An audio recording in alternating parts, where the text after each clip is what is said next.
এখন আমার বয়স 26 বছর। 26 বছর। আপনার গল্পটা খুব ইন্টারেস্টিং। আমাদের আপন ঠিকানা কিংবা লস্ট অ্যান্ড ফাউন্ডের সাথে একটা মারাত্মক রকমের মিল আছে। আমি একেবারে ছোটবেলা থেকে শুরু করতে চাই, একবারে যেখান থেকে মনে আছে বলেন প্লিজ। আমার গল্পটা হলো আমি অনেক কষ্ট করে বড় হয়েছি।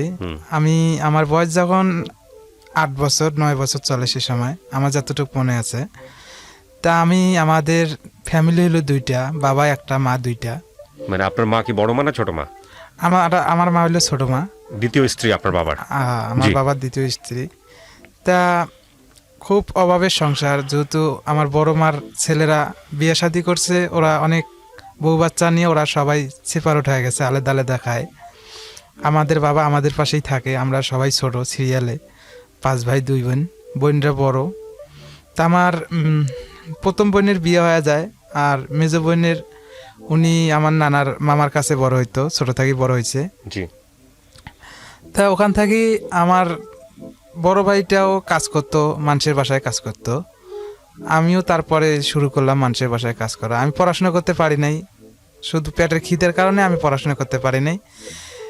এমনও দিন গেছে আমাদের না খেয়ে থাকা লাগছে। আমি আমার মার কাছে খাবার চাইছিলাম স্কুল থেকে যাইয়া, যে আমাকে খাবার দাও। আমাকে খাবার না দেওয়ার কারণে আমি ওখান থেকেই স্কুল পড়া বন্ধ করছি। পরে আমি শুরু করলাম যে আমি খাবার না দেওয়ার কারণে স্কুল পড়া বন্ধ করছেন, মানে বুঝি নাই বিষয়টা। আমি স্কুল থেকে টিফিনের সময় খাইতে গেছি বাড়িতে, যেহেতু বাড়ির পাশেই স্কুল। হ্যাঁ, খাইতে গেছিলাম, তা আমাকে খাবার চাইছি, যখন আমাকে খাবার দেওয়া হয় নাই। খাবার নাই মানে দিতে পারে নাই? হ্যাঁ, দিতে পারে না, খাবার ছিল না। বাবা কি করতো আপনার? আমার বাবা টিনে ঘরে মিস্ত্রি কাজ করতো, মানে ঘরের মিস্ত্রি ছিল? হ্যাঁ, ঘরের মিস্ত্রি কাজ করতো। খাবার দিতে পারে নাই। কোন ক্লাসে তখন আপনি? আমি ক্লাস এখন 2তে উঠছিলাম। এরপরে কি করছেন আপনি? তারপরে আমি যখন চিন্তা করলাম যে না, আমি এভাবে থাকবো না, আমি কাজ করব। স্কুলে যাব না? স্কুলে যাব না, ওখান থেকে আমার স্কুল বন্ধ। আমি ওখান থেকে ওই যে খাবার না দেওয়ার কারণে আমি স্কুল বন্ধ করে দিয়েছি। কোথায় ছিল আপনাদের বাড়িটা? আমাদের বাড়িটা ছিল নীলফামারী। এই রংপুর? হ্যাঁ, রংপুর, রংপুর। হ্যাঁ, নীলফামারী জেলা, কিশোরগঞ্জ থানা। আচ্ছা। বাড়ি স্কুলটা আমার বাড়ির পাশেই, প্রাইমারি স্কুল, সরকারি স্কুল। পরে চিন্তা ভাবনা করলাম যে না, আমি আর স্কুল পড়বো না, আমি কাজ করব। পরে চিন্তা করলাম কাজ কই করব। পরে আমি মানুষের কাছে বলি যে আমি এরকম কাজ করব, কোথায় যা কাজ করা যায়। পরে আমাকে একজন খবর দিল যে অমুকের বাড়ি কাজের লোক নেবে, তুমি যাইতে পারো। পরে আমি চিন্তা করলাম যে না, কাজ করাই যত লাগবে মানুষের বাড়িতেই কাজ করব। পরে আমি প্রথমে আমার এলাকা থেকে 1 কিলো দূরে এক বাড়ি ছিল, ওখানে কাজে ঢুকলাম।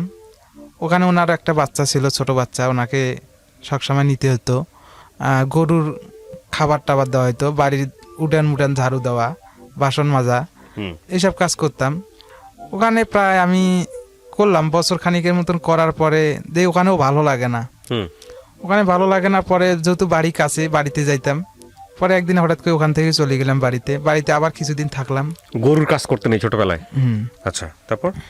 পরে বাড়িতে যে আবার মনে করেন যে কিছুদিন থাকলাম, ভালো লাগে না। পরে ঠিক করলাম যে আবার কাজ করব। পরে ঠিক করলাম যে আমাদের বাড়ির পাশেই এক মাস্টারের বাড়ি, ওখানে কাজ নিলাম। কাজ নেওয়ার পরে ওখানে কাজ করলাম। ওখানেও ভালো লাগে না, ওখানেও গরুর ঘাস কাটা লাগে, সবসময় গরুর উপরে থাকা লাগে, বাসারও কাজ করা লাগে। পরে ওখান থেকেও কাজ বাদ দিয়ে দিলাম। বাদ দেওয়ার কারণে পরে ওখানে প্রায় 1.5 বছরের মতন কাজ করছি ওই বাড়িতে। ওখানে না ভালো লাগার কারণে পরে আবার আরেক বাড়িতে গেছি, ওখানেও কাজ করছি। ওখানে অবশ্য ভালো ছিল, ওদের ব্যবহার খুব ভালো ছিল। ওনারা খুব ভালো মানুষ, আমার সবসময় ছেলের মতন দেখতো, আমাকে কোনো কাজের চাপ দিত না। তা ওখানে শুধু ওদের একটা গরু ছিল, শুধু ওই গরুটা দেখাশোনা করতাম। আর বাড়িতে যদি বাজার সদাই লাগতো, বাজারও কাছে ছিল, বাজার সদাই করা, এতটুকু করতাম। পরে মহিলাটা খুব ভালো ছিল, আমার খুব আদর যত্ন করতো। আমার শরীরে গোসল করার সময় আমার শরীর টরীর সব কিছু উনি করে দিত, পরিষ্কার করে দিত। হ্যাঁ, পরিষ্কার করে দিত। পরে ওনার ওখান থাকিও ভালো লাগে না, ওখানে থাকিও চলে আসলাম বাড়িতে দেখলাম যে ওখানে আমি যেহেতু টাকা পাই না, আমার টাকার দরকার। আমি যতগুলো এই 3 বাড়িতে কাজ করছি, আমাকে কেউ টাকা দেয় না, শুধু খাওয়াইছে। আচ্ছা, আমি চিন্তা করলাম যে না, আমি টাকার বিনিময়ে কাজ করব, এখন আমার কোথায় যেয়ে কাজ করতে হবে। পরে চিন্তা করলাম, একদিন আমি হঠাৎ বিকালবেলা, আমি আর আমার এক ভাই, আমরা একসাথে ছিলাম, বড় হয়েছি। পরে ও আর আমি চিন্তা করলাম যে না, আমরা 2 জন মিলেই পালায় যেয়া অন্য কোনো জায়গায় দোকানে কাজ করব। পরে আমাদের যে জেলা, আমাদের গ্রাম থেকে জেলা। আপন ভাই? না, আপন ভাই না, আমাদের প্রতিবেশী ভাই। হ্যাঁ। তা আমি চিন্তা করলাম যে আমরা দূরে যা কোথাও পালায় যা কাজ করব। পরে ও করলো যে ঠিক আছে যাব। পরে একদিন আমরা নিয়ে ঠিক করলাম বিকালবেলা বাইরে হয়ে যাব। পরে আমাদের টাকা ছিল 100 টাকা করে 200 টাকা নিচ্ছি, নিয়ে আমরা গেছি যে শহরের ভেতরে। কাজ পাই না, সারাদিন ঘুরছি, কাজ পাই না। পরে কাজ পাইলাম কোথায়, গ্রাম অঞ্চলে যে বাসগুলো চলে লোকাল বাস, ওখানে ওদের একটা স্ট্যান্ড আছে, ওখান থেকেই ছাড়ি দেয়। ওখানে যা ঘুরতেছি, পরে ওখানে দেখি অনেক কটা হোটেল। পরে হোটেলে জিজ্ঞেস করলাম যে আমরা দুজন কাজ করব, আমাদেরকে কি কাজ দেওয়া যাবে নাকি। পরে ওনারা আমাদের পরিচয় নিল, পরিচয় নেওয়ার পরে বললো ঠিক আছে কাজ করো। আমাদের বেতন কত টাকা দেবে, বেতন ঠিক হলো 100 টাকা করে ডেলি দিবে আর খাওয়াবে 3 বেলা। পরে কাজ করলাম, কাজ করতে করতে ও একদিন হঠাৎ তোর বাপ মা আসি ওরে নিয়ে গেল, খুঁজতে খুঁজতে অ্যাড্রেস পাইছে যে আমরা এখানে আছি। পরে ওরে নিয়ে গেছে। পরে আমি থাকলাম, আমি প্রায় 8-9 মাস ওখানে দোকানে কাজ করলাম। ওখানে কাজ করার পরে আমার একটা খবর এলো, আমার আপন চাচতো বোন, উনি সে সময় আবার ঢাকায় কাজের লোক পাঠাইতো, ওনার একটা নেটওয়ার্ক ছিল সে সময় এক বাড়িতে। তো উনি আবার আমারে কইলো যে এরকম একটা ঠিকানা আছে, তুই যাবি কাজে ঢাকায়। সে সময় কিন্তু ঢাকা শহরে আমি আসিনি, ফার্স্ট টাইম। পরে আমি কইলাম ঠিক আছে আমি যাব। ঠিক রোজা মাসের 1 মাস আগে আমারে পাঠাইলো ঢাকা। সে সময় ফোন টোন ছিল না, গ্রামে যোগাযোগ করার মতন কোনো সিস্টেম ছিল না। পরে আমি ঢাকায় আসলাম প্রথম ফার্স্ট টাইম আসলাম। বাসা ছিল মোহাম্মদপুর সেকেরটাকে 11 নম্বর 34 নম্বর হাউস। তো ওখানে আবার দেখি আমাদের এলাকারই আরও ছেলে আছে কাজ করতেছে ওই বাসায়, 2 ছেলে কাজ করতেছি। ওনারা কাজ করা শুরু করলাম প্রথম ফার্স্ট টাইম আসার পরে। কিছুদিন আসার পরে আগে যে পুরান কাজের ছেলেটা ছিল ওরে হঠাৎ করে বাড়ি করে দেওয়া হলো। মানে আমার যে কাজে নিচে ওনার যে এক ছেলে এক মেয়ে, তো ওই যে ছেলেটা আমারে পছন্দ করে না, মেয়েটা পছন্দ করে। আমি ছোট ছিলাম সে সময়। পরে ছেলে পছন্দ না করার কারণে আমি আর ওই বাসায় থাকতে পারতাম না। আমাকে ছাদে যে রুম ছিল ওখানে আমি থাকতাম। আবার যখন ওনারা অফিস শেষ করে আসতো বাসায়, তখন আবার আমি বাসায় আসতাম। এইভাবে চলতো। ওনার ছেলে আর মেয়ে বাসায় থাকতো, স্কুল পড়তো। পরে আস্তে আস্তে ওই ছেলেটা যেমন পুরান ছেলেটা চলে গেছে কাজ ছেড়ে, পরে আমি কাজ করা শুরু করে দিলাম। পরে ওই বাসায় মনে করেন যে ওরা রোজার ঈদের আগে ওরা বিদেশে গেল ঘুরতে, আমাকে বাসার দায়িত্ব দিয়ে গেল গা। আমি একটা অ্যাপার্টমেন্টে আমি শুধু একা থাকি। আর ভাড়াটিয়া ছিল সে সময়, ভাড়াটিয়ারাও বাড়িতে গেছে দেশে। কম দেখা যায় যে 2 জন ভাড়াটিয়া ছিল পুরো 5 তলা ফ্ল্যাটের মধ্যে, আমি একাই ছিলাম। পরে ওরা আসি দেখলো ওদের যা কিছু আছে সব ঠিক আছে। আমারে খাবার দিয়ে যাওয়া হয়েছে, আমাকে মাছ মাংস চাল ডাল যা কিছু সব আমাদের যতটুকু লাগে আমার দিছে, যে তুমি তোমার মতন রান্না করি খাবা। কিছু টাকাও দিয়ে গেছে, কিছু বাজার সদাই করে দিয়ে গেছে। পরে আমি খাইছি দাইছি থাকছি, ওনারা আসছে। পরে আস্তে আস্তে আবার ওনার মেয়ের থাকিয়া ওনার ছেলের অনেক কাছের হয়ে গেলাম। ওনার ছেলে আমার খুব ভালোবাসে, মেয়ে ভালোবাসে না। পরে ওখান থেকে আমি থাকলাম 19 মাস থাকলাম একটানা। তো আমি 19 মাস থাকার পরে আমি চিন্তা করলাম যে আমি বাড়িতে যাব, আমি আমার বাপ মার সাথে কথা বলতে পারি না। পরে ওনারা আমাকে বাড়িতে পাঠাইলো, বললো যে তোমার যদি ভালো লাগে তুমি আবার আসতে পারো। তা আমি আবার চিন্তা করছিলাম ঠিক আছে আমি আবার আসবো। পরে আমি বাড়িতে গেলাম, বাড়িতে কিছুদিন কাজ করলাম বাড়িতেই আমার আব্বার সাথে। ওখান থাকিয়া খবর হলো আমার আবার ওই চাস্তো বোন কইলো যে যশোরে এরকম একটা বাড়ি আছে, শুধু বাসায় গাভী আছে, গাভী দুধ দিয়ে বেড়াবে। আমার এই কথা বলে নিয়ে গেছে। নিয়ে যাওয়ার পরে আমি গেলাম, যাওয়ার পরে দেখি না গাভীর যে দুধ দেয়, ঠিক আছে, আমার বড় ভাই যে বাসায় কাজ করতো সে ওই গাভীর দুধ বেঁচে বেলাইতো। তা আমাকে আর ওখানে দেওয়া হয় নাই, আমাকে দিছে আর এক জায়গায়, আর এক মহিলার কাছে। ওনারা স্বামী স্ত্রী জব করে, যশোরে কোন জায়গা সেটা আমার মনে নাই। ওখানে যাওয়ার পরে ওনার বাসায় উঠলাম, থাকার পরে উনি মহিলাটা আমার ভালো লাগে নাই। উনিও খুব অত্যাচার করতো আমাকে, সকাল বিকাল মারা ডাঙ্গা করতো, ছোট মানুষ ছিলাম আমি। পরে গেলাম, যাওয়ার পরে কাজ করতে করতে এরকম অত্যাচার ভালো লাগে না, বাড়িতেও কথা বলতে পারি না। আমার যে বড় ভাই ছিল ওখানে পাশে, তার সাথেও যোগাযোগ করতে পারতাম না, আমাকে যোগাযোগ করতে দিত না। আমার স্বাস্থ্য পর্যন্ত আমারে দিয়ে রাইকা চলে আসে, তার সাথে তো আর যোগাযোগ করার জন্য আমার কোনো ক্ষমতা ছিল না। পরে ওনাদের অত্যাচার আমার আর ভালো লাগতো না, প্রতিদিন মারা ডাঙ্গা করতো, শৈল টিপাইতো, পা টিপাইতো। ওনার একটা ছেলে ছিল, ওনারও আবার যত্ন করা লাগতো, একটা বাচ্চা ছিল ছোট, ওনারা অফিসে যায়, বাচ্চাটাকে নিয়ে আমাকে থাকা লাগে সারাদিন, বাসায় আবার কাজ করা লাগে। পরে আবার পাশে এক ভাড়াটিয়া ছিল, এক আপু, খুব আমাকে যত্ন করছে, আমার কষ্ট দেখে ওনারা অনেক কষ্ট মনে করছে। পরে আমার খাবার দাবারের কারণে ওনারা আমার বাসায় নিয়ে ডাইকে ডাইকে খাওয়াইতো মাঝে মধ্যে, এটাও তাদের সহ্য হইতো না, ওদের সাথে কথা বলতে দিত না। পরে আমি গেলাম, নিয়ত করলাম একদিন আমি সকালবেলা আমারে মাইর দিছি, আমি রাগ করে হাফ প্যান্ট পরা ছিল, আর একটা গেঞ্জি পরা ছিল, মাথার চুল বড় বড় ছিল, চুল কাটাইতে বলছিলাম, চুল কাটাইবো না, আমারে নেড়া করে দিব, আমি নেড়া করব না। পরে আমি চিন্তা করলাম, সকালবেলা উঠলাম, উঠার পরে যে মাইর দিল, এমন মাইর দিল যে রুটি যে ডলে না, রুটি ডলার ইয়েটা ভাঙে গেল গা, আমি হাত বাড়াইছি, আমার হাতের মধ্যে লাগিয়ে ভাঙি গেছে গা। পরে আমি চিন্তা করলাম যে আর থাকবোই না এখানে। তা আমার পকেটে 50টা টাকা ছিল, আমি 50 টাকা নিয়ে বাইর হয়েছি, মনের আগুনে বাইরে হয়ে গেছি গা, আর ফিরে আসিনি। হাঁটতে হাঁটতে পুরা হাঁটতে হাঁটতে কই যেতেছে আমার কোনো জানা নেই। হাঁটতে আর ওই 50 টাকা, 5 টাকা, 10 টাকা খাইতে খাইতে আমি দেখি যে যশোর টার্মিনাল যে আছে, টার্মিনালে ওখানে ঢুকছি। আমি তো বাড়ি যাইতে পারবো না। আমি অবশ্য কাউন্টারে জিজ্ঞেস করলাম, ভাই এরকম রংপুর যাব, রংপুরে কোনো গাড়ি আছে নাকি? ভাই রংপুরের গাড়ি আছে, রংপুরের গাড়ি সকালবেলা ছেড়ে দিছে। রংপুরের টিকিট কত? কয় এত টাকা তো আমার কাছে নাই ভাই।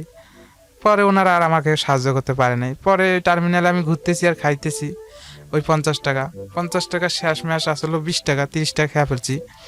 তো ওখানে দেখি এক দোকানে ক্যারাম বোর্ড খেলতেছে। আমি ভাবলাম না, এখানে যে একটু ক্যারাম বোর্ড খেলা দেখি, বসে থাকি। ওখানে একটু ক্যারাম বোর্ড খেলা দেখতেছি। দেখার পরে এক ছেলের সাথে আমার পরিচয় হলো।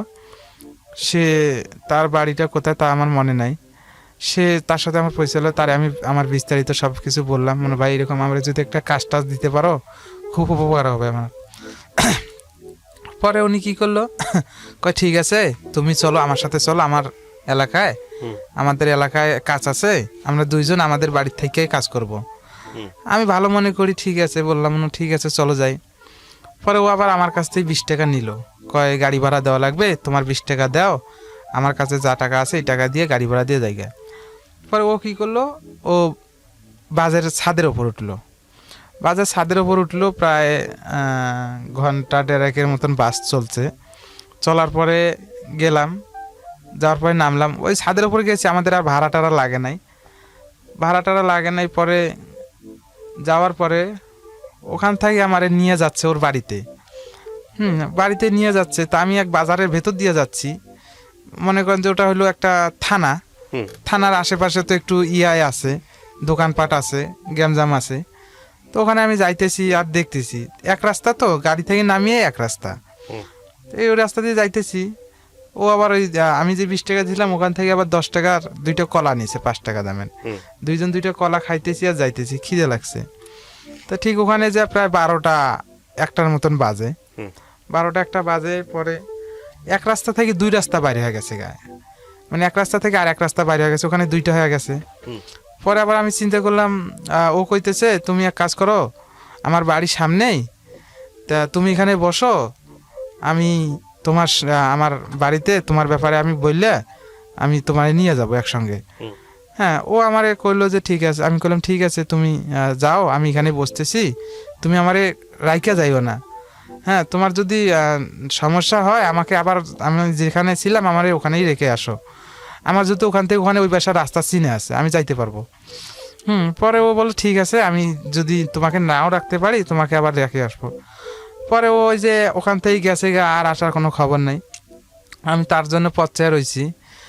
আস্তে আস্তে সময় ঘুরিয়ে যেতেছে, দেখতেছি ওখানে একটা হসপিটাল আছে, সরকারি হসপিটাল। তা ওখানে একটা দেখি টিউবওয়েল আছে, আমি ওই টিউবওয়েলের পানি খাইতেছি আর আছি, সে আসবে, সে তো আসে না। এরকম হইতে সন্ধ্যা হয়ে গেছে, 7টা 8টা বাজে গেছে রাতের।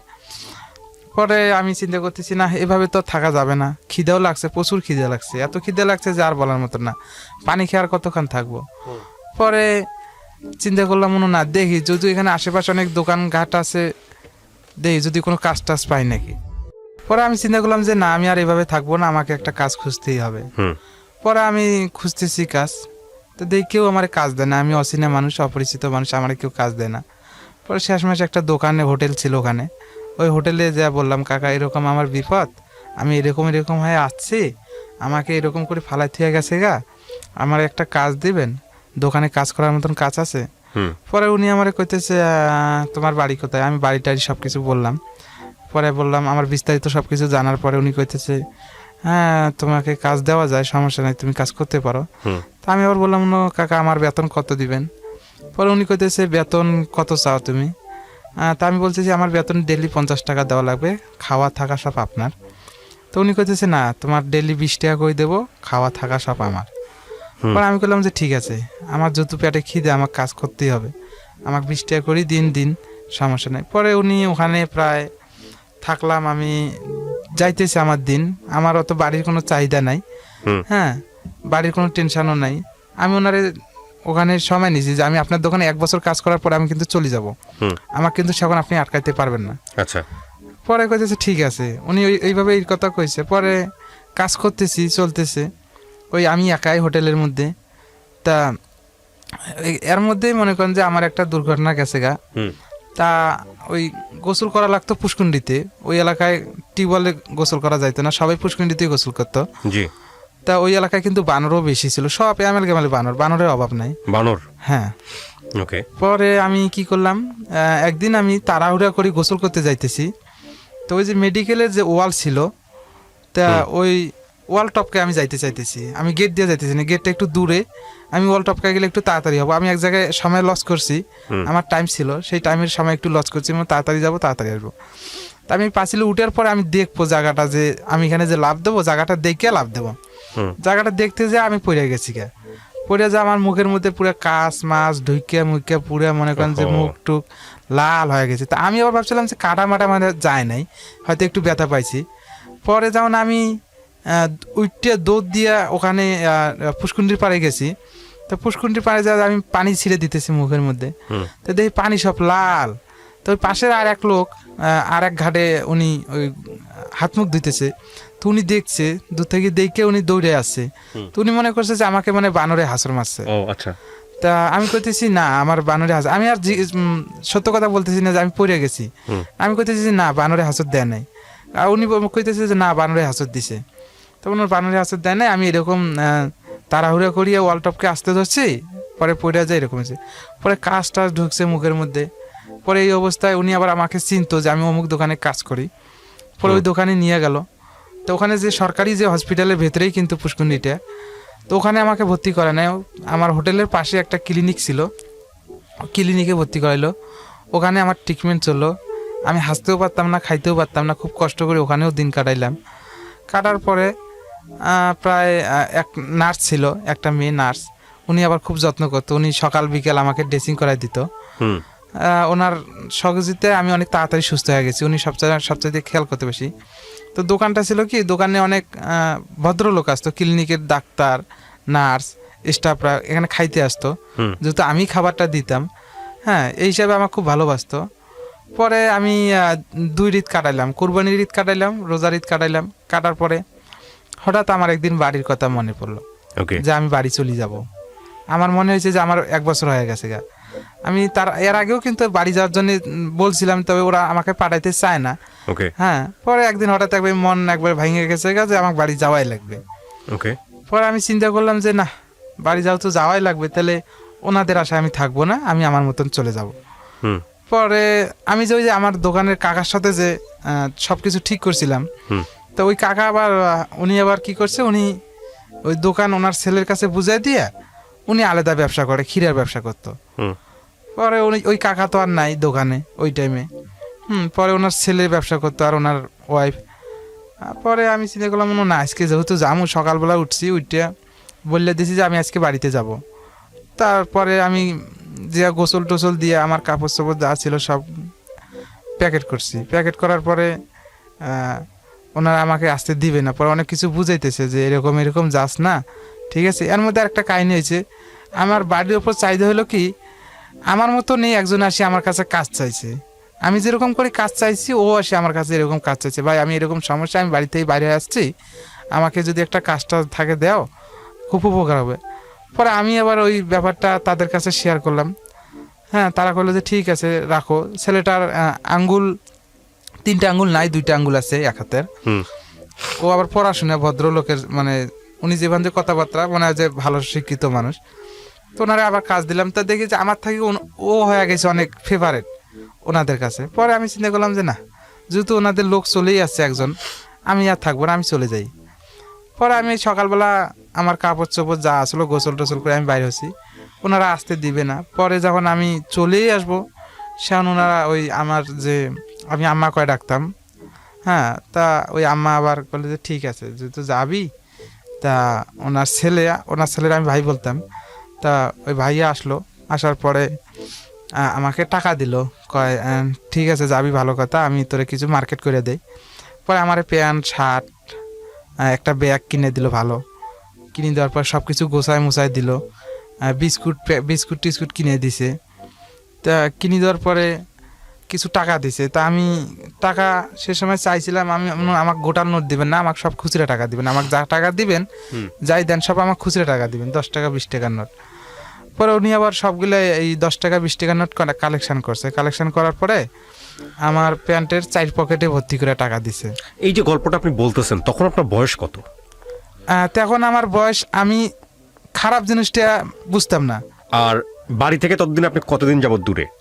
বাড়ি থাকি প্রায় ওই যে আমি এখানে হারায় যাওয়ার পরে 14 মাস থাকলাম, আর ওই দিকে 3 মাসের মতন ছিলাম। এগুলো সবই হচ্ছে পেটের দায়, মানে এই কাজগুলো সবই পেটের দায়। হ্যাঁ, মানে বাড়ির ঠিকানা ততদিনে ভুলে গেছেন? না, বাড়ির ঠিকানাটা আমার মনে আছে যে আমার বাড়ি হয়েছে, কিন্তু বাড়ির লোকজন জানে আপনি হারায় গেছেন। আমি বলি, হ্যাঁ, আমি যে এটা আমি আপনাকে বলবো, আমি যখন বাড়ি ফিরার পরে যে যা ফেস করছেন। হ্যাঁ, তারপর পরে আমি চিন্তা করলাম যে না, আমি চলে যাব। ওনারা আমাকে টাকা পয়সা দিল। তা ওই যে পরে আমাকে কইলো যে তুই তো যাইতেছস, সবাই রে বললাই যে তুই যাইতেছস। হ্যাঁ, ওখানে একটা ভালো সম্পর্ক হয়েছে মানুষের সাথে। সবসময় ওই যে দোকানে থাকি আমরা চিনি ময়দা অনেক কিছু নিয়ে আসতাম, ওই দোকানে গেলাম, ভাই আমরা চলে যাচ্ছি, উনি আমাকে কিছু টাকা দিল। পরে আমি হসপিটালে উঠলাম, ডাক্তার এই যে নার্স এদেরকে বললাম যে আমি চলে যাচ্ছি। হ্যাঁ, ওনারাও আমাকে কিছু কিছু টাকা দিছে সবাই। তা আমি টাকাগুলো গণি নেই যে আমাকে কে কত টাকা দিছে, কে কত আমাকে টাকা দিল সেটাও আমি গণি নেই। আর আমার টাকা জানাও ছিল না যে আমার কাছে এত টাকা ছিল। যা টাকা দিতেছে আমি সব পকেটের মধ্যে রাখতেছি, আর ব্যাগের মধ্যে রাখতেছি। পরে আমি রওনা দিলাম ওখান থেকে প্রায় 10টার দিকে। আমাকে গাড়িতে উঠে দিল, হ্যাঁ, যে টার্মিনাল যায় এই গাড়ি থামবে, আমি কইছি যে তুমি টার্মিনাল থেকে যাইতে পারবা? মানে হ্যাঁ, আমি টার্মিনাল থেকে যাইতে পারবো। তেমন কিন্তু কিছু কিছু বুঝতেছি আমি। পরে আমার বাড়ির কথা মনেই আছে যে আমার বাড়ি অমুক জায়গায়, আর আমি এখান থেকে এখানে গেলে আমার বাড়িতে যাইতে পারবো। পরে সে সময় বয়স কিন্তু খারাপ না, প্রায় 15-16 বছর বয়স আমার। পরে গেলাম, 10টার সময় চললাম গাড়িতে, প্রায় 12টা বাজলো, যে দেখি আমার টার্মিনালে আমাদের রংপুরের গাড়ি নাই, ছেড়ে দিছে সকালবেলায়। পরে চিন্তা করলো কি, কাউন্টারওয়ালা আমাকে নাটোরের গাড়িতে উঠে দিল। আচ্ছা, হ্যাঁ, নাটোরের গাড়িতে উঠে দিল। আমি কইতেছি নাটোরের গাড়িতে উঠে দিলে আমি নাটোর থেকে কেমনে যাব? কয় নাটোরে নামবে, আর পরে নাটোর থাকিয়ে গাড়ি আসবে, ওই রংপুর করে চিল্লাবে, তুমি ওখান থেকে আবার ওখানে টিকিট কাটবো, ওখানে কাউন্টার আছে, ওখানে টিকিট কাটলে তুমি রংপুর যাইতে পারবা। আমি চিন্তা করছি আমি রংপুর যাইতে পারলে আমি বাড়িও যাইতে পারবো। পরে এই গাড়ি আমাকে নিয়ে গেল, ঠিক আছে, বিকালবেলা 5টার দিকে নিয়ে নামাই দিল নাটোরে। নিয়ে নামাই দেওয়ার পরে টিকিট কাটলাম। আমি আবার একটা কেক খাইলাম, খাওয়ার পর টিকিট কাটলাম, টিকিট কেটে বসে রয়েছি। বসে থাকার পর অনেকক্ষণ পরে একটা গাড়ি আসলো, তা আমি তো কাটছি টিকিট সিটের আশায়। এখন যে গাড়ি আসছে পুরো গাড়ি বলক দাঁড়ায় দূরায়, লোকজন একবারে গলিতে মলিতে ভর্তি করে নিয়ে যাচ্ছে, লোকাল বাস। পরে এখন কি করলাম, বাধ্যতামূলক আমাকে ওই গাড়িতে উঠে লাগলো। দাঁড়ায় থেকে যাইতেছিস, এমনি দাঁড়ায় আইছি, ওই গাড়িতেও দাঁড়ায় আইছি, যশোর থাকিয়ে দাঁড়ায় আইছি নাটোর পর্যন্ত। পরে এখানেও দাঁড়ায় আসলাম, প্রায় 12:30 রাতের বাজে। হ্যাঁ, 12:30টার সময় নাকি আমাকে রংপুরে নামাই দিল। তা আমি আবার চিন্তা করলাম যে না, একটু কিছু খেয়া নেই। পরে আমাদের ওখানে রংপুরের মেডিকেল মোড়ের অপর সাইডে হোটেল আছে, ওখানে যে আমি ভাত টাত খাইলাম, খেয়া টেয়া দেখি আমাদের যে বাড়ি যে লাইনে, ওই লাইনে কোনো গাড়ি নাই, একটা লাস্ট টিপ গাড়ি আছে, ওটা জল ঢাকা যাবে। তো জল ঢাকা যাবে, আমি চিন্তা করলাম যে জল ঢাকা যদি যায় তাহলে আমার মাগুরে কিন্তু আমার চিনে, হ্যাঁ, মাগুরে আমার চিনে। পরে আমি কি করলাম যে তাহলে আমি মাগুরে নামিয়া আমি বাড়িতে যাব। আচ্ছা, পরে ওই জলঢাকার গাড়িতে চললাম, চলার পরে আমাকে গাড়িটা ছাড়লো প্রায় 1টার সময়। ছাড়ার পরে বৃষ্টি হইতেছে, সেদিন আবার অনেক বৃষ্টি। পরে গেলাম, যাওয়ার পরে আমাকে আবার 4জন ছেলে আমাকে জিজ্ঞেস করতেছে বাড়ি কই, কোথায় থেকে আসতেছো। আমি তারে আবার বিস্তারিত সবকিছু কইছি। তো ওনারা আমার জিজ্ঞেস করতেছে চলো তুমি আমাদের বাসায় চলো, রাতটা থেকে সকালবেলা রওনা দিও, রাতের বেলা কেমনে যাবা। আমি আবার চিন্তা করতেছি না আমি আবার যাব, পরে আমার হয়তো টাকা পয়সা হয়তো দেখতে পারে, আমার পকেট যেহেতু টাকা আছে ওনারা বুঝতেই পারে যদি। হ্যাঁ, পরে আবার চিন্তা করলাম না আমি বাড়িতেই যাব, সমস্যা নাই, আমি আপনাদের বাড়িতে যাব না। আচ্ছা, পরে মাগুরে যা নামলাম, নামার পর দেখি একটা একটা ভ্যানই আছে শুধু, উনি ওই যে বসে রয়েছে বৃষ্টির মধ্যে। পরে ওনারে জিজ্ঞেস করলাম কাকা আমাকে এরকম, আমার বাড়ি কিশোরগঞ্জ থাকি আরও 5 কিলো ভেতরে, আপনি যাইতে পারবেন নাকি। আমি আবার আমার বাড়ির অ্যাড্রেস দিলাম যে অমুক জায়গায় আমার বাড়ি, আপনি যদি যান তাহলে আমাকে বলেন। উনি বললো যে হ্যাঁ ঠিক আছে যাবো, তোমাকে আমি তোমার বাড়ি পর্যন্ত, আমি বললাম যে আমার বাড়ির উঠানে নিয়ে গিয়ে আপনাকে নামায় দেওয়া লাগবে, এর আগে কিন্তু আপনি আমাকে রাস্তাঘাটে নামাই দিতে পারবেন না। পরে বললো যে ঠিক আছে। পরে গেলাম, ওনার ভাড়া ঠিক হলো, উনি ভাড়া চাইছি 200 টাকা। আমি পরে ওনাকে কইছি যে আমি 150 টাকা দেবো, শুধু আপনি আমাকে নিয়ে যান। ওকে। পরে উনি আবার ওই যে একটা কাগজ দিল, মাথার মধ্যে দিলাম, দিয়ে বসলাম। পরে যাইতে পথে আবার আরও 2জন নিল, হ্যাঁ আমাদের কিশোরগঞ্জ থানার লোকের। পরে যাইতেছি, যাওয়ার পরে আমার বাড়ি যাইতে যাইতে আমার বাড়ি থাকি আমি প্রায় একটু আগেই নামছি, যেহেতু আমার বাড়ি চলেই আসছি, ওরা আমার এলাকার ভেতর ঢুকে গেছি গা বাড়ির রাস্তায়, একটু আগেই নামছি যে না আমি হাইটে যাবো গা। হ্যাঁ, রাতে 3টা বাজে গেছে গা। পরে ওনারে ছাইড়ে দিলাম, ছাড়ি দেওয়ার পরে আমি দৌড়ে যাইতেছি, আর আমার মনে যে এত আনন্দ, এত যে খুশি লাগতেছে যে আমি বলতে পারতেছি না, আমার বুকটা ফাইটা যাইতেছে খুশির আনন্দে যে আমি বাড়িতে আসছি, এতদিন পর আমার বাড়িতে আসছি। আমি দৌড়ে দৌড়ে বাড়িতে যাইতেছি, জোরে জোরে ধাপ ধাপ করে পা ফেলায় বাড়িতে যাইতেছি, অন্ধকার রাইতে কিছু দেখি না চোখে, তাও দৌড়াইতেছি। হ্যাঁ, যে আমার নিশানা আছে যে এইটাই রাস্তা আমার। পরে আমি বাড়িতে যাইতেছি, সব বাড়ি কিন্তু সে সময় কারেন্ট ছিল না, পুরো অন্ধকার বাড়ি। তা আমি বাড়িতে যাওয়ার পরে দেখি আমার বাড়ি পুরা নীরব, 3টা বাজে যেহেতু বাড়ি নীরব। তা আমি যে আমার বাড়িতে আমার মা যে ঘরে থাকে ওই ঘরে আমি ডাকতেছি, আমি প্রায় অনেক ডাক দিছি, প্রায় 60-70টা ডাক দিছি, তারপর আমার মা ওঠে না, মা মা মা মা কয়ে ডাকতেছি, ওঠে না ওঠে না ওঠে না, গেটের মধ্যে থাপড়াইতেছি, ওঠে না ওঠে না ওঠে না। পরে আমার মা উঠলো, না ঘর থেকে জিজ্ঞেস করতেছে কে, মা আমি আইনুল আসছি আমি। হ্যাঁ, ওনার অতটা স্মরণশক্তি নেই, উনি তো জানে যে আমি নাই, ঠিক আছে, উনি আর বিশ্বাস করে না।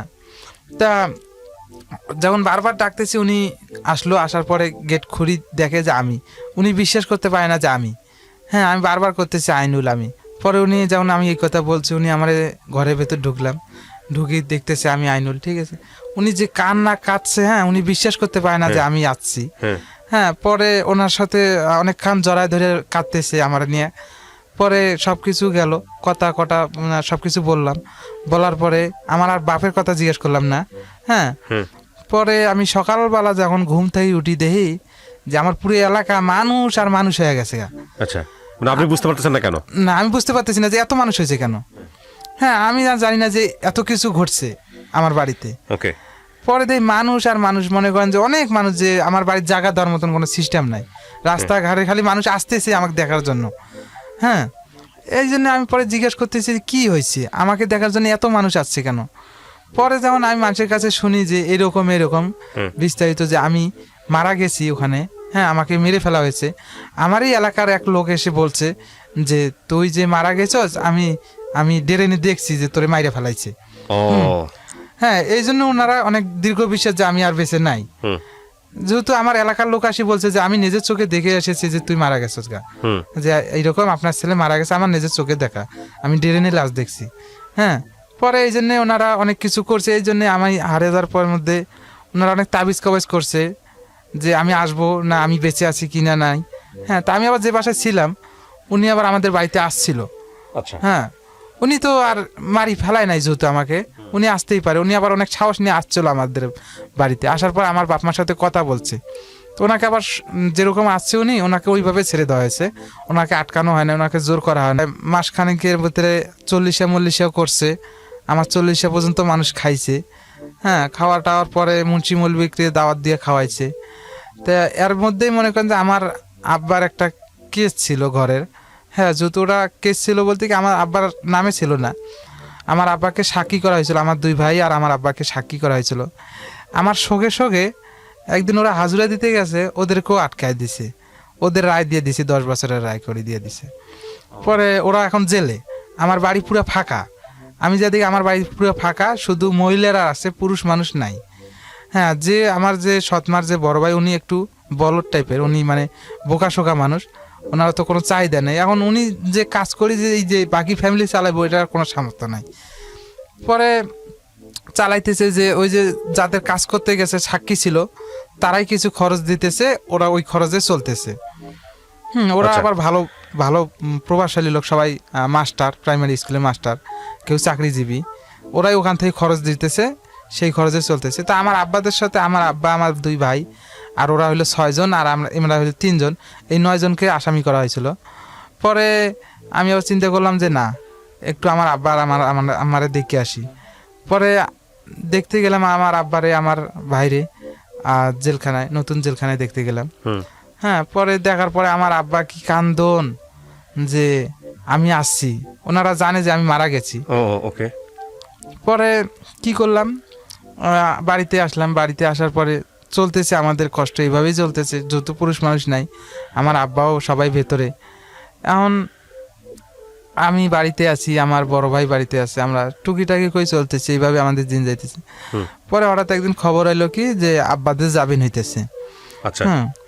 যে জায়গায় 10 বছরের করে রায় দেওয়া হয়েছিল, সেখানে আমরা 96 দিনকার ভিতরে বাইরে আসছে আমার আব্বা। আচ্ছা। হ্যাঁ, আসার পরে আবার মনে করেন যে আমার বাড়িটা আবার আগের মতন হয়ে গেছে, সবাই হাসি খুশি, ফ্যামিলির মধ্যে কোনো ইয়া নাই। আর আমাদের 2 পরিবার হইলো আমরা অনেক সুখী। আমার সৎমা আমাদেরকে খুব ভালোবাসে। আচ্ছা। যেহেতু আমার আব্বা দুই বউকে এক বাড়িতেই ছিল। হ্যাঁ, ঘর যেহেতু আলাদা হইলো, বাড়ি একটাই ছিল। তা আমি আমার জীবনে আমি দেখি নেই যে ওদের কোনো ঝগড়া, আমার সৎমার সাথে আমার নিজের মার কোনো সময় ঝগড়া। আর আমার সৎমাও আমাদের সাথে কোনো সময় যে খারাপ ব্যবহার করছে তা না, সবসময় আমাদেরকে আব্বা আব্বা করে ডাকছে। কিছু খাইতে বসছে, আমাদেরকে ডাক দিছে খাওয়ার জন্য। হ্যাঁ, কিছু হলো আমাদেরকে খাওয়াইছে। আমরা এইভাবে আমাদের কষ্ট করে আমরা মানুষ হয়েছি, এখন এইভাবে চলতেছি আমরা। তা মনে করেন যে আমি পরে চিন্তা করলাম যে সবকিছু তো গেল গা, সবকিছু ঠিক হয়ে গেছে গা। আমি আসার পরে তারপর আপনি কি করলেন? ঠিক হয়ে গেছে, পরিস্থিতি স্বাভাবিক, সব ঠিক আছে, তারপর কি হলো? সবকিছু ঠিক হওয়ার পরে আমি আবার এক বাড়িতে কাজ নিলাম, যেটা হলো আমাদের বাড়ি থেকে আবার দূরে, আবার বাড়িতে কাজ নিলাম।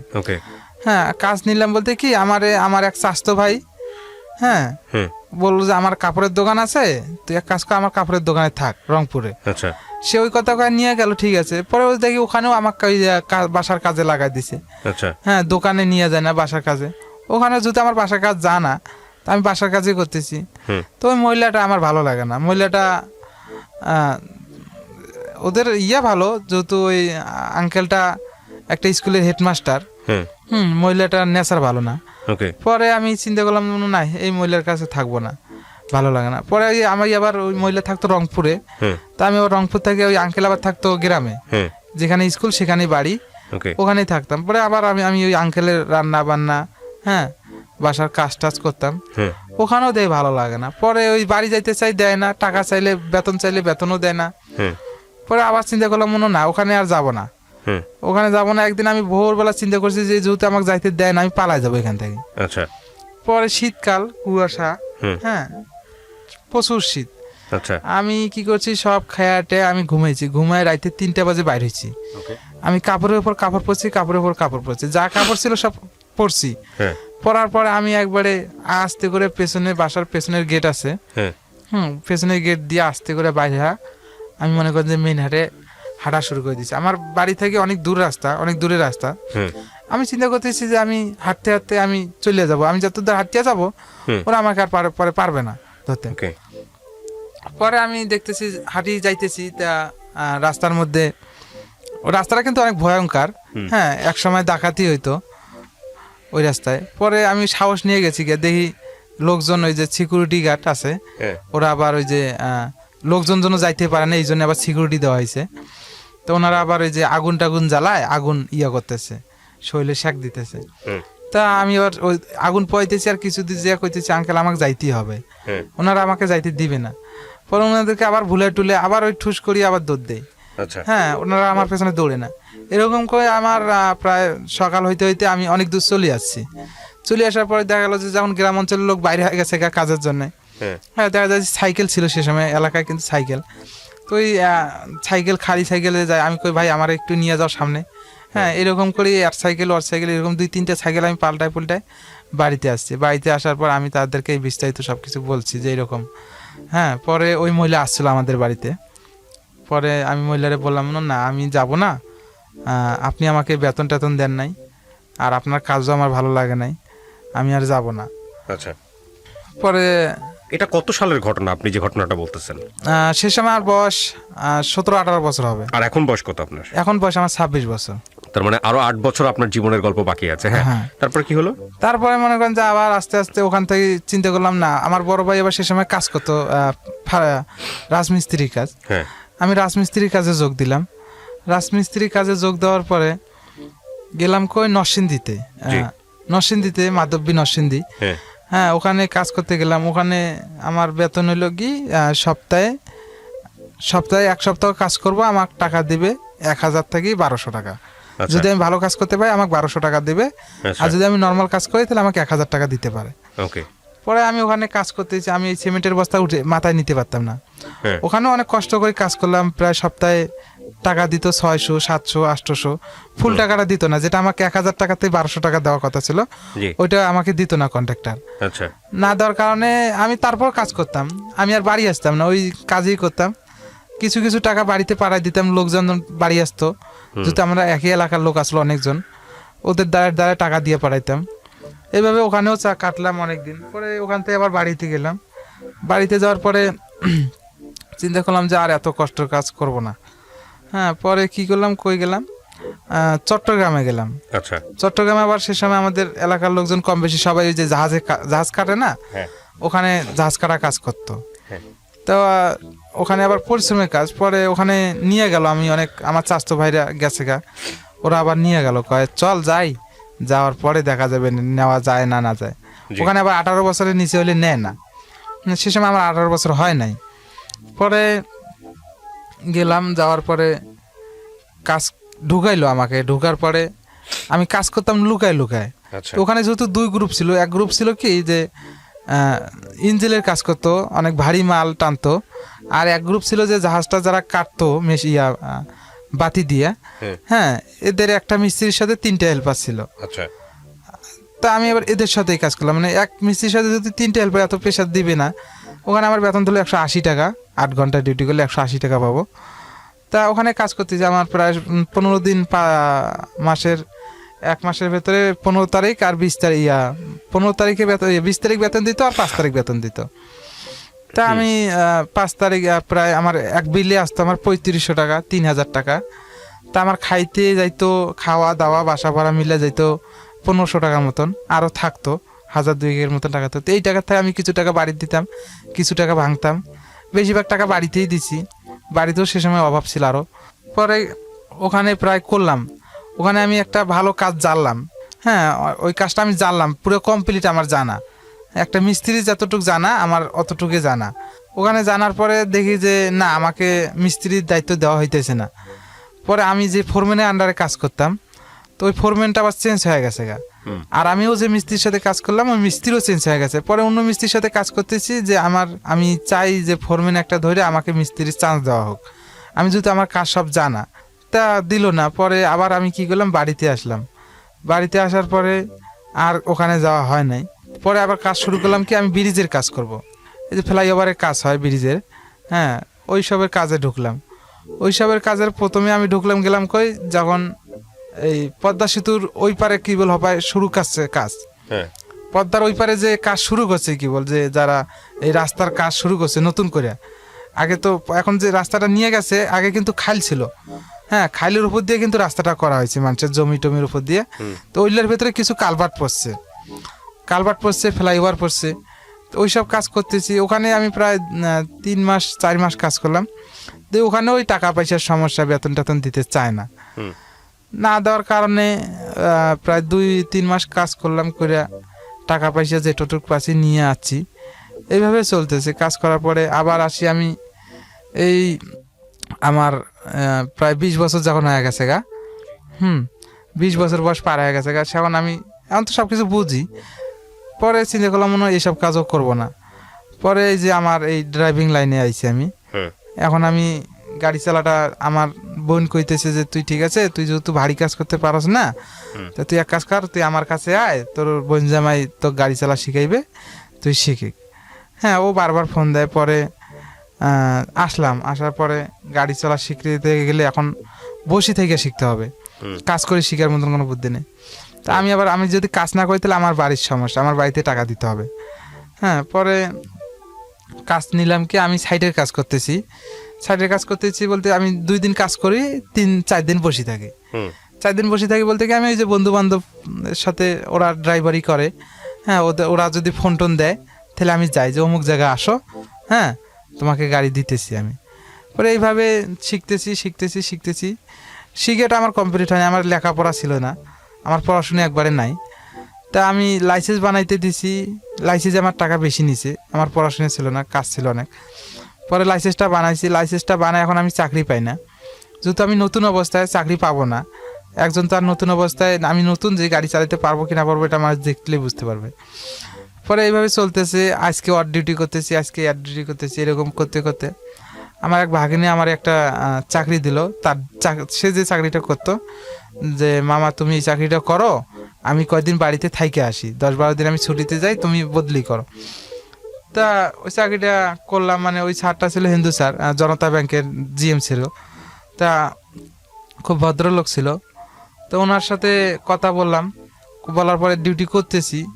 ডিউটি করা অবস্থায় আমার প্রায় 15 দিন নাই যাইতে মনে করেন আমার গাড়িটা দিল মারি ডাইন সাইডে, বড় লরি একটা বাংলা মোটরে মারিয়া দিল। তা উনি আমার কিছু কইলো না। ওনার গাড়িটা দিয়ে আমি প্রথমে ঢাকা শহরও চিনতাম না, ওনারটা দিয়ে আমি শিখছি, উনি আমার চিনে দিয়েছে সব কিছু।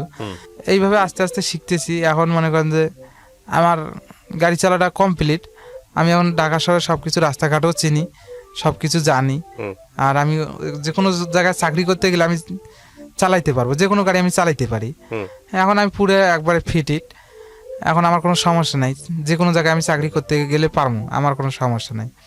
এই ছিল আমার জীবনের গল্প। কেন বললেন আজকে আপনি গল্পটা? আমার কথা বলার আগে আপনার কাছ থেকে একটু জানি, এই গল্পটা আপনি কেন বললেন? আমি এই গল্পটা বললাম যে মানুষের জীবনে কষ্ট থাকে, কষ্ট করিও কিন্তু অনেক কিছু করা যায়। তা আমি আমার জীবনে অনেক কষ্ট করছি, মানুষের বাড়িতে কাজ করছি, অমুক জায়গায় কাজ করছি, অনেক লাত্তি ঘুতে খাইছি। খাওয়ার পরে আমি আজকে এই জায়গা পর্যন্ত আমার আশা। হ্যাঁ, আমার চেষ্টা ছিল যে আমি এই জায়গা পর্যন্ত আমি সবসময় টাকার পেছনে ছুটছি। আমি যেখানে যত টাকা মানুষ কইছে যে ওই জায়গায় টাকা বেশি, আমি ওই জায়গায় ছুটছি। যে জায়গায় দেখছি যে টাকা বেশি, সব কাজের মধ্যে 2 টাকা বেশি পাবো এই জন্য গেছো। হ্যাঁ, সব জায়গায় আমি যে এখনই টাকা শুনছি যেখানে বেশি পাবো কাজ করলে, আমি ওখানেই গেছি। আমার এমনও দিন গেছে আমি খাওয়ার জন্য মাটির মধ্যে শুয়ে রয়েছি। কেন? খাবার নাই ঘরে, আমার ঘরে খাবার নাই, আমার বাপ ঘরে খাবার দিতে পারতেছে না। আমাদের ফ্যামিলি বড়, আমরা 5 ভাই খাইতে হবে, আমরা একবেলা খালি আর একবেলা না খেয়ে থাকি। আমাদের এমনও দিন গেছে আমরা রাত্রে না খেয়েছিলাম, আমাদের ভাত রান্না করলে তরকারি ছিল না। সেমন আমার মা কি করতো, আমাদের এই ভাতের যে ফেনা ছিল সেটাও রান্না করতো, সেটা রান্না করে আমাদেরকে খাওয়াইতো, ওটাও খেয়ে আমরা বাঁচছি, ওটাও আমাদেরকে রাতের বেলা খাওয়াইতো। একদিন এমন হয়ে গেছে যে আমাদের পুরো ফ্যামিলিতে কোনো চাউল নেই, ঝড় বৃষ্টি, সে সময় বর্ষাকাল, কাজে যাইতে পারে না, কাজে না যাওয়ার কারণে পুরো কোনো বাড়িতে চাউল নেই। সে সময় চালের দাম কিন্তু কম, আহামরি চালের দাম বেশি না। সে সময় 14 টাকা চালের কেজি, 13 টাকা চালের কেজি, 12 টাকা চালের কেজি। সেই সময় কিন্তু আমরা কষ্ট করছি। পরে আমার এক বড় ভাই এক লোকের কাছে অনেক মিনতি করার পরে আমাদেরকে কিছু চাউল উনি বাকিতে দেয়। পরে ওই চাউল নিয়ে আমরা আমাদের জীবন বাঁচাইছি। তরকারি হিসেবে বাদ দিলাম, তরকারি হয়তো দেখা গেছে যে শাক টাক এটা সেটা থাকি আমরা উঠে এনে খাইছি। আপনার গল্প শুনে আমার কিছু বলার নাই, আমি শুধু ছোট্ট করে একটা কথা বলি। সেটা হচ্ছে, এই গল্পটার মধ্যে এমন কি আছে যেটা প্রচার করতে হবে? খুব সিম্পল, একটা মানুষের হার না মানা গল্প। ও যখন ক্লাস 2-তে পড়ে, ওই সময়ে ও শুধুমাত্র টিফিন পেত না, এই কারণে সে পেটের ভাত জোগাড় করার জন্য রাখাল হয়, ডেইরি ফার্ম আছে সেখানে কাজ করা শুরু করে, যখন মনে হয়েছে ওখানে গেলে 2 টাকা বেশি হবে, সেখানে সে শিফট করেছে। করতে করতে করতে করতে এমন হয়েছে সে যে বাড়ি থেকে বিচ্ছিন্ন, এবং বাড়িতে নিউজ গেছে যে এই ছেলে মারা গেছে, সেখানে কুলখানি পর্যন্ত হয়ে গেছে। তারপরে সে একদিন বাড়িতে গেছে, তারপরে তাকে দেখে সবাই অবাক হয়েছে। মানে জীবনটা শুধুমাত্র 2টা পয়সার জন্যে কি ভয়ঙ্কর। এবং এটা কিন্তু আজ থেকে মাত্র 10 থেকে 15-20 বছর আগের গল্প। দারিদ্র্যের সাথে যুদ্ধ করে বেঁচে থাকার গল্প। ও নিদারুণ একজন পেশায় ড্রাইভার, কিন্তু ওর গল্প থেকে অনেক কিছু শেখার আছে। ও কিন্তু হেরে যায়নি, ও কোনো অন্যায় পথে যায়নি, ও কোনো খারাপ কাজ করে কোনো কিছু উপার্জন করেনি। হ্যাঁ, এবং ও কখনো ভিক্ষাও করেনি। ভিক্ষা করেছেন? না, আমি কখনো ভিক্ষা করিনি, আমি এই যে- কখনো মানুষের কাছে হাত পাতিনি। কখনো মানুষের কাছে হাত পাতেনি। ওর জীবনে হয়তো কিছুই হয়নি এখন পর্যন্ত, খুব সাধারণ একজন মানুষ। কিন্তু এই সাধারণ একজন মানুষ হয়ে সমাজে টিকে থাকার যে যুদ্ধ, সেই যুদ্ধে সে কখনো অন্যায় পথ ধরেনি। তো সেই জায়গাটা থেকে আজকের এই গল্পটা অনেক অনেক শিক্ষণীয় একটা গল্প। হতে পারে ও ক্লাস 2 পড়ুয়া একটা মানুষ, 24 বছরে ওর লেখাপড়া হয় নাই, দারিদ্রতা ওকে কিছুই করতে দেয় নাই, কিন্তু ও জীবনের কাছে হার মানেনি। এটা একটা অসাধারণ গল্প। এবং আমি অবশ্যই আপনাকে ধন্যবাদ জানাই যে আপনার জীবনের এই গল্পটা আপনি আজকে এখানে শেয়ার করেছেন। লাখ লাখ মানুষ এটা শুনবে। আপনি অনুভব করেছেন যেন আমার গল্পটা আসলে বলা যায় রেডিওতে, সেই জায়গা থেকে আপনি আমাদের এখানে আসছেন। আমি অবশ্যই আপনাকে ধন্যবাদ জানাই। প্রিয় দর্শক এবং শ্রোতা, যারা এই গল্পটি শুনলেন, তাদের একটা জিনিসই নেয়ার মতো আছে, সেটা হচ্ছে জীবনে কখনো হারতে হয় না। আমরা সবাই কোনো না কোনো সিচুয়েশনের মধ্য দিয়ে সামনের দিকে আগাই, সবাই কোনো না কোনোভাবে সিচুয়েশনের মধ্য দিয়ে বড় হই। মাথায় রাখবেন, আমাদের প্রত্যেকের সিচুয়েশনই প্রত্যেকের কাছে খুব গুরুত্বপূর্ণ, এবং প্রত্যেকেই কোনো না কোনো সিচুয়েশনের মধ্যে আছে। সুতরাং আপনার সিচুয়েশনকে স্ট্রাগল করে ওভারকাম করে যাওয়াটাই আপনার দায়িত্ব। কে কি মনে করলো, অন্য কারোর সাথে কম্পেয়ার করে নিজের জীবনটাকে অনেক বেশি হাহুতাশে ভরে ফেলার একেবারেই উচিত